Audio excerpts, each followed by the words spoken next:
கோலிவுட்ல முன்னணி மாஸ் நடிகராக வலம் வருபவர் தான் நம்ம ஏகே அவர்கள். இந்த ஆண்டு மட்டும் அவர் நடிப்புல 2 படங்கள் வெளியாகிடுச்சு. அதுல பிப்ரவரி மாதம் மகிழ்த்திருமேனி இயக்கத்துல அதிர்ஷ்டம் நடித்த விடாமுயற்சி படம் ரிலீஸ் ஆச்சு. ஒரு சுமாரான வெற்றியை பெற்றதாக சொன்னாங்க.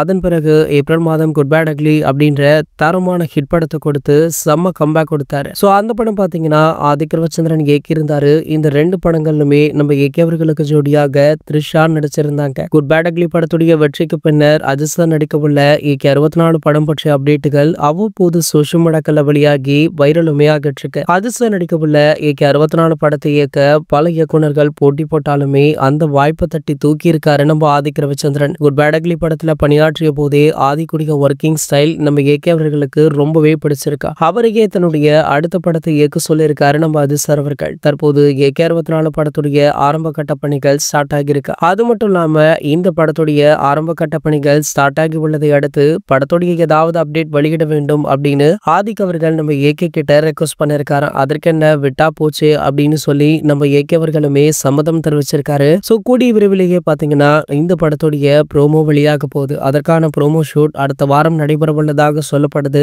இதற்காக வெளிநாட்டில இருந்து நம்ம ஏகே அவர்கள் சென்னை திரும்ப இருக்காரா. ஆகையால பாத்தீங்கன்னா இனி வரும் நாட்கள்ல நம்ம ஏகே ரசிகர்களுக்கு செம்ம அப்டேட் வெயிட் பண்ணிட்டு இருக்கு அப்படின்றதுல எந்த ஒரு மாற்று கருத்துமே கிடையாது. இது போன்ற சினிமா செய்திகளை பற்றி நீங்க உடனே தெரிஞ்சுக்க நம்மளுடைய சேனலை மறக்காம சப்ஸ்கிரைப் பண்ணிக்கோங்க.